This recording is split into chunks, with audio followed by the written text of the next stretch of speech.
Bonjour à tous et bienvenue dans cette nouvelle édition des gens du dimanche. Alors tout d'abord, je voulais me présenter mes excuses parce que dans la vidéo précédente, je me suis trompé plusieurs fois dans des noms, dont le nom du vaccin en une seule dose et plusieurs fois dans des noms très importants. Donc je veux déjà m'excuser pour cela avant de commencer.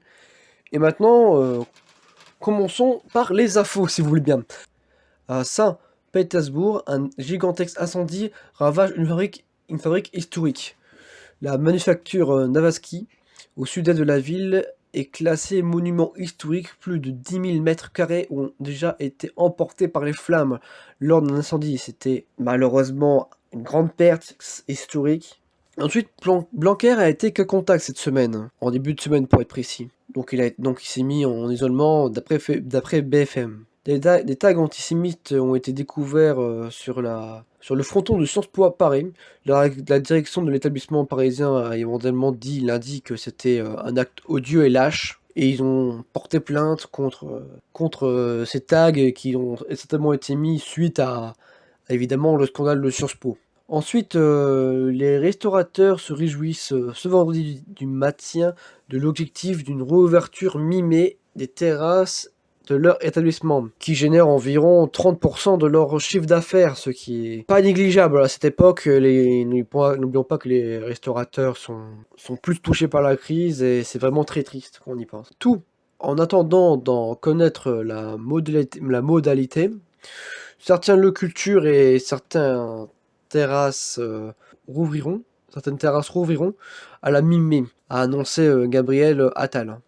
Ensuite, les adolescents de 12 à 17 ans pourraient être vaccinés à partir de cet automne. Selon la ministre déléguée de l'Industrie Agnès Pannier-Runacher, annonce BFM TV, un objectif pourquoi pas utile, comme ça on pourrait arrêter de dire que les étudiants doivent se confiner à l'intérieur et avoir des vrais cours, ce qui est vraiment pas désagréable quand on y pense. Ensuite, le trafic du RERB est interrompu le 16-04, donc le 16 avril, suite à l'incendie d'un entrepôt à Aubervilliers. L'ancien ministre Eric Raoult est mort, malheureusement. Le président ukrainien Volodymyr appelle au sommet à présence d'Angela Merkel et de Emmanuel Macron et Vladimir Poutine. Selon les autorités ukrainiennes, la Russie aurait regroupé 110 000 femmes à ses frontières. N'oublions pas que pendant qu'il y a le Covid et que nous on plaint de cela, la Russie a envoyé des troupes et bien sûr en Ukraine ils sont prêts à se battre. Vous verrez presque qu'il y aura un champ de bataille, même on peut même dire qu'il y a un petit champ de bataille qui est en train de se passer. Ensuite, le Rassemblement national déménage à son siège à Paris, d'où Marine Le Pen fera campagne. Je vous rappelle qu'elle a dit qu'elle voulait quitter la présidentielle du RN, en sachant que le RN donc le Rassemblement national, est endetté. C'est peut-être pour ça ou non qu'elle a quitté, on ne sait pas.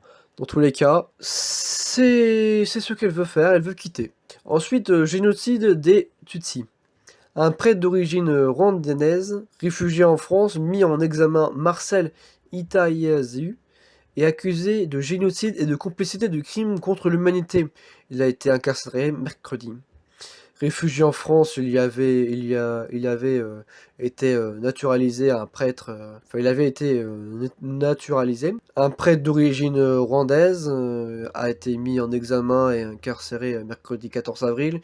Il est notamment accusé d'avoir fourni des vivres aux miliciens ayant massacré des Tutsis dans son église au Rwanda en 1994, a appris l'agence France Presse vendredi auprès du ministre public. L'homme conteste les faits qui lui sont reprochés.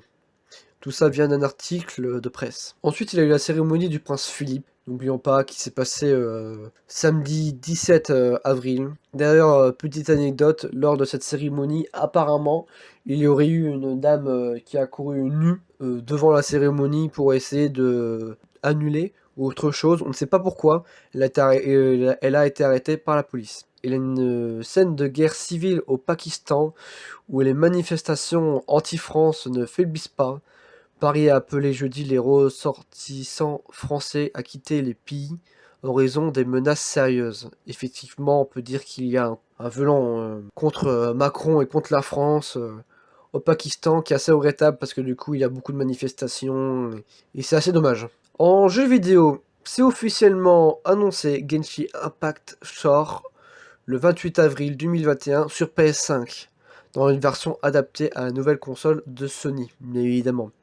Ensuite, Call of Duty Warzone, saison 2, Black Ops, les zombies débarquent au barrage de Goradam. Depuis le début de la saison, l'évasion de zombies nous sert de fil rouge et de progression à une allure régulière. Aujourd'hui, elle semble avoir atteint sa dernière destination avant le début de la saison 3 de Warzone sur Black Ops dans quelques jours, jeuxvideo.com. Les deux infos viennent de jeuxvideo.com évidemment. Pas de coup de gueule, pas de bonne nouvelle, mais enfin si, on peut dire qu'il y a une bonne nouvelle. Sur l'affaire Mia, vous avez certainement entendu parler, le 13 avril, l'alerte enlèvement de la jeune Mia, une fille de 8 ans, dans les Vosges, a été annoncée. Il y a 3 hommes qui l'ont kidnappée dans le domicile de sa grand-mère, en disant qu'ils étaient des représentants de la protection de l'enfance. Les 3 hommes ont été en garde à vue dans le cadre de la disparition de Mia. Ils ont confirmé que c'était sa mère qui était à l'origine de l'enlèvement, d'après BFM TV. La mère de Mia n'avait pas le droit de voir sa fille, ou plutôt pas le droit de la voir tout le temps, à cause de restrictions.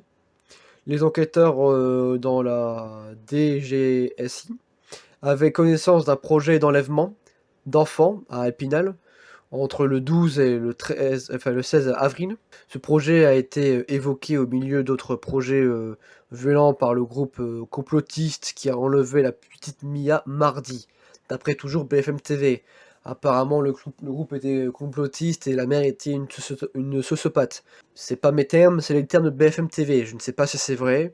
Je ne suis pas psychologue et je n'ai pas vu affaire à eux, donc je ne sais pas. Ensuite, Mia et sa mère ont été retrouvés dans un squat à Saint-Troy, en Suisse, aujourd'hui. Bonne nouvelle, elle a été retrouvée enfin. Je vous rappelle qu'elle a quand même été environ 5 jours kidnappée.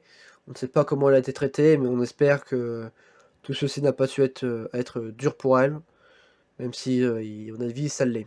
Sur ce, je vous laisse avec mon ami Noé et sa rubrique sur la culture. Bonjour à tous et à toutes, bienvenue dans ce nouvel épisode des gens du dimanche. J'espère que cette première semaine de vacances s'est bien passée pour vous et je vous souhaite la bienvenue dans la deuxième semaine de vacances avant la reprise. Et on commence donc cet épisode avec une bonne nouvelle. Effectivement, le Sénat plaide pour une réouverture progressive et encadrée des lieux culturels. Effectivement, le 13 avril 2021, des choses ont été votées. Je cite: l'accès à la culture revêt un caractère fondamental. Elle propose que les musées et monuments, les cinémas et les salles de spectacle en format assis donc, soient les premiers autorisés à rouvrir à compter de la levée des mesures du confinement. Ce qui veut dire, je l'espère du moins, personnellement, que en mai, après la levée de ces restrictions sanitaires, nous pourrions avoir la réouverture de ces lieux culturels. Une autre actualité concernant la culture est principalement la musique et les festivals de musique, puisque une aide de 20 millions d'euros pourra potentiellement être déversée au festival de musique.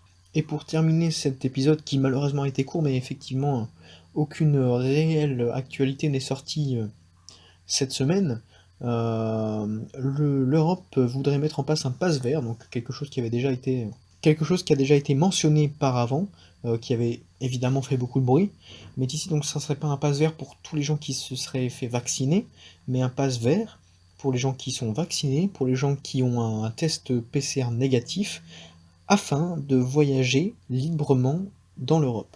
Pour conclure cet épisode, je voudrais parler donc évidemment Nos Jeunes ont du talent, d'un EP qui est récemment sorti, le 17 avril, donc hier pour être précis, l'EP de Wesk, un nouvel artiste qui se lance évidemment, qui s'appelle Seul à Somme. Je vous le conseille vivement, disponible sur toutes les plateformes. En tout cas, merci d'avoir suivi cet épisode et comme d'habitude, on se dit à la semaine prochaine.